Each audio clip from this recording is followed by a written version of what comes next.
Good morning, beautiful ladies, and welcome to Bees Elevate with Anupama. We as business owners wear many hats.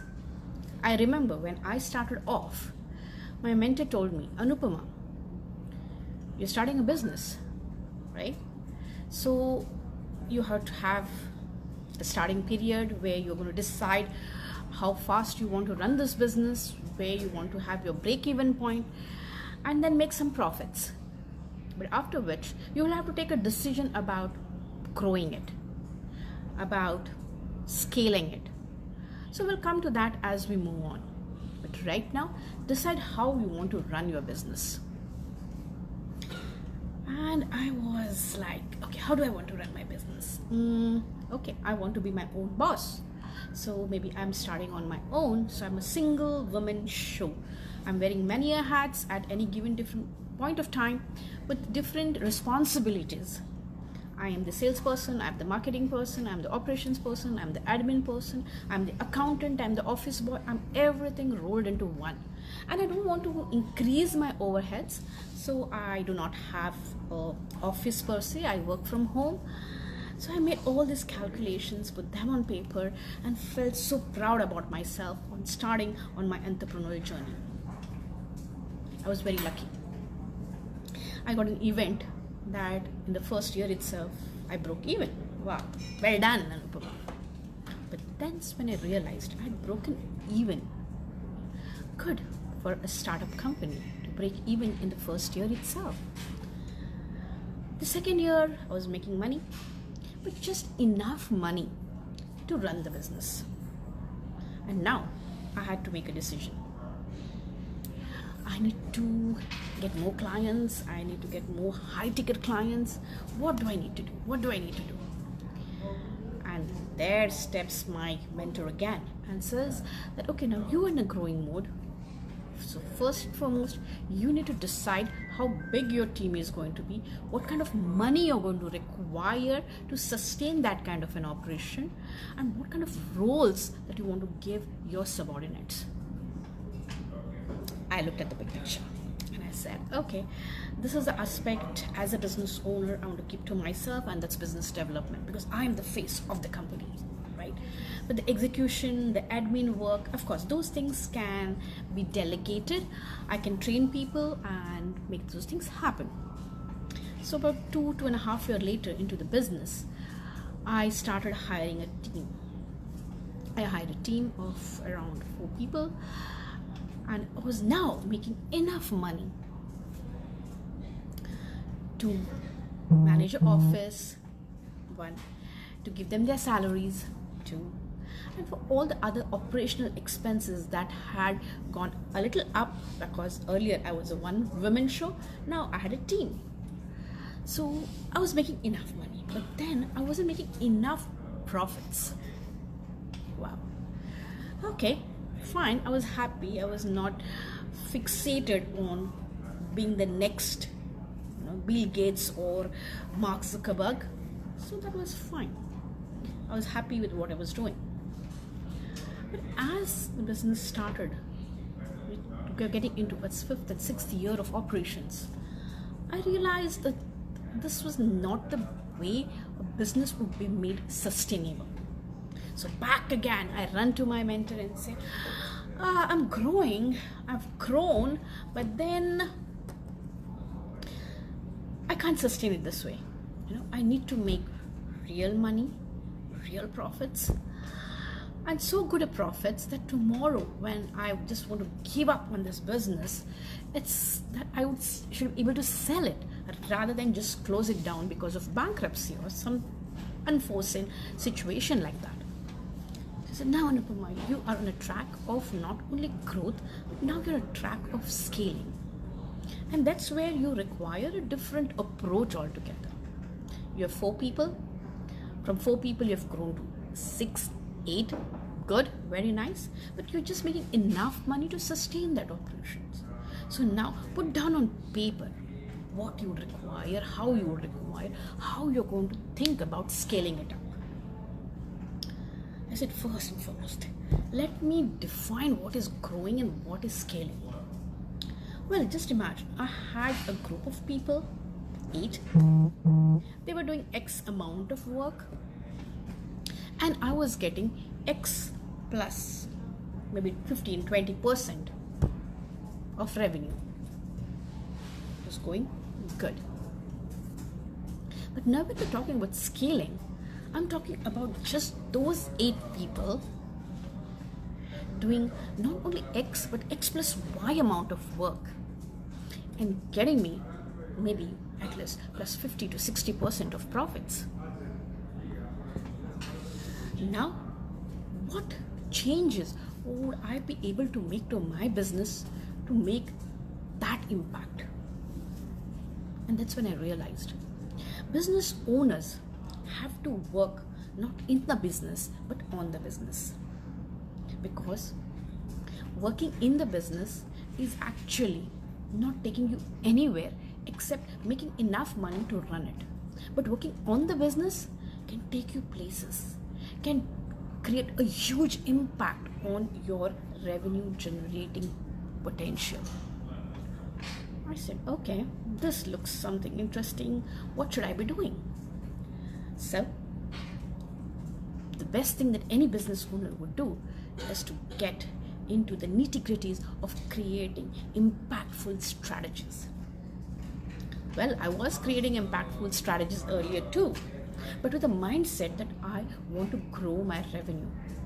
Now, I am making strategies to scale my revenue. Okay, so that requires a different mindset altogether. And the first mindset change is to look at business from the outside. When you are in the business, everything looks just as rosy. Yours is the best product that can be. You have the right clientele and customers running for your product the moment it's put up on the shelves. But that's not always the ideal situation. We have to be very, very alert to be on the pulse of the market. You have to be actually forecasting, predicting how the market is going to run, and that can only happen when you step out of the business and start working on it. And that's when you can, as a business owner, able to see a different perspective altogether, not only of your business but as a market on the whole. And that's what exactly I did. I said, let me take a break. I took a 2-month break and I said, let me look at my business plans all together, all again. By now I had almost 4 verticals. I was running them good. I was making money, but I was not making enough profits to say I'm a successful business. And I drew up the business plans all over again, and that in the middle of a pandemic. In 2020, I looked at my businesses, each one of them, in such minute detail, wherein I did not have any active participation in the business, but I had a strategic participation in the business, where I was looking at from the outside in rather than from the inside out. And that changed the entire perspective. It changed the way I grew my businesses. I scaled my businesses. It changed the way I spoke about my business. And things changed for the better. People say in the pandemic has been a huge dent. Yes, it was a dent for me too, and for my businesses too.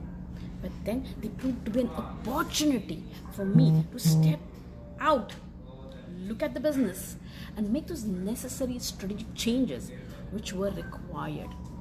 And that's where the change happened. Instead of working in the business day in and day out, I started working on the business. What did I do different? Well, I made the strategies. I made such strategies where I was the driver and people executed it. I looked at the market. I looked at what's trending. I learned, I imbibed, I changed. I did a lot of such things that I'd never dreamt I would do. I wanted to know more of digital marketing, so I took a course in digital marketing. But I made sure that I was well equipped in terms of knowledge, I was well equipped in terms of connections, and I was well equipped in terms of capital investment to be made for these changes to be implemented. And things started looking rosier. Things started looking in the right direction. And when the business started looking in the right direction, growth, scaling was inevitable. Nobody would stop us then.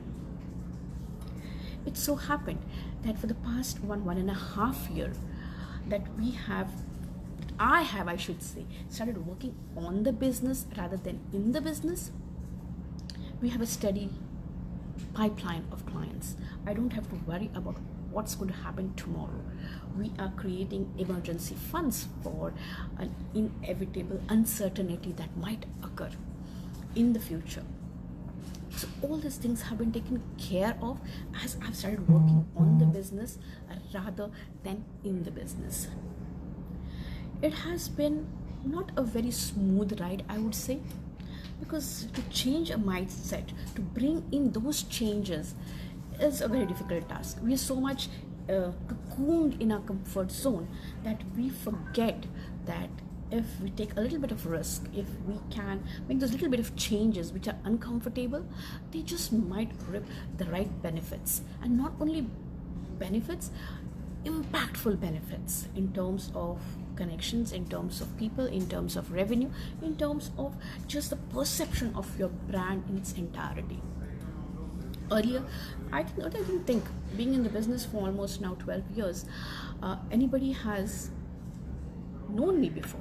But just in 1.5 year that I have been so active on social media, supporting other businesses, people have started noticing, oh, this is Anupama and she is doing this.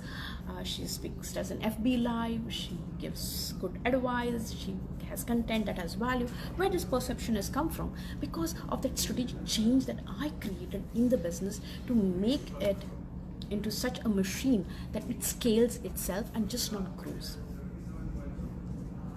Now that's too much, right? To start off with, I'm talking about growing. I'm talking about scaling. Fine. Yeah.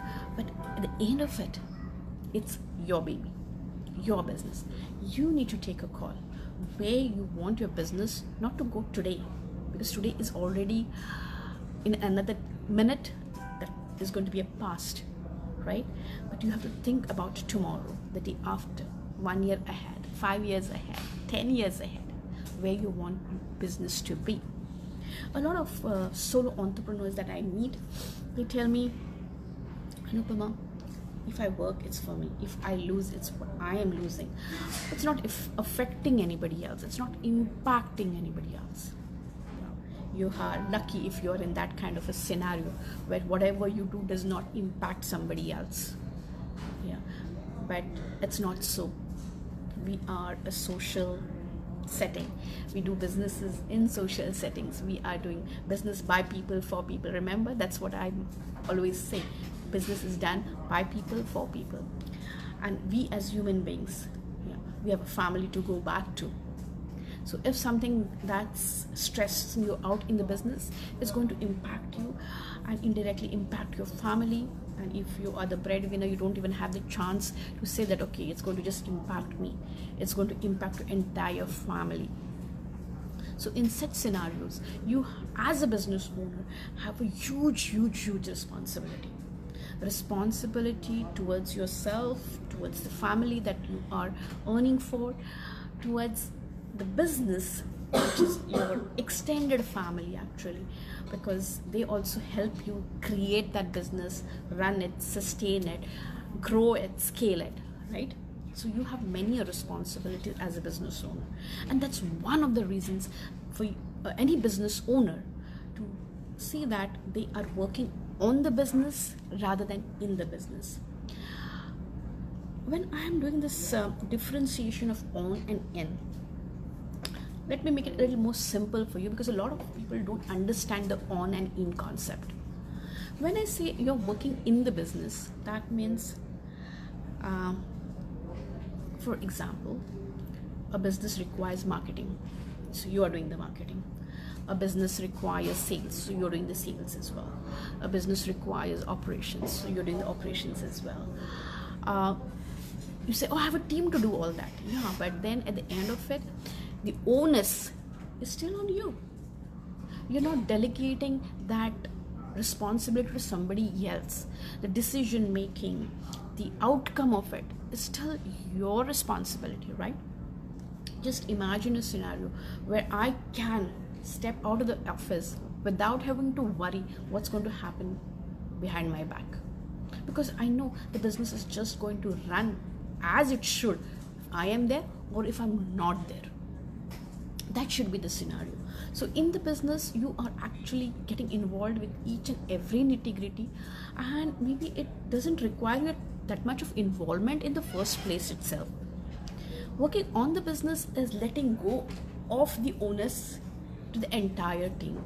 So getting the business up is the responsibility of each and every member of the team. It's just not you, or it's just not somebody XYZ. It's the team that takes care of the business and pushes it in the right direction. What happens in situation is that a business owner's time is very important and very costly. Yeah, compared to an employee's. Now if you're an employee of the business, then you working in the business is good enough. But if you are a business owner, you have to work on the business and not in the business.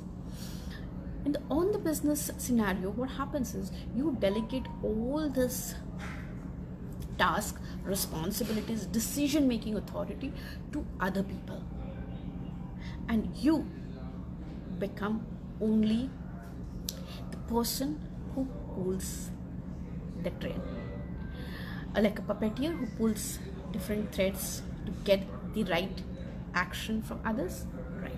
So you just kind of play the strings, and the rest of the work is done by the others, right from planning, executing, taking the responsibility of the decision, and making sure that the achieved goal is exactly what you're set to achieve,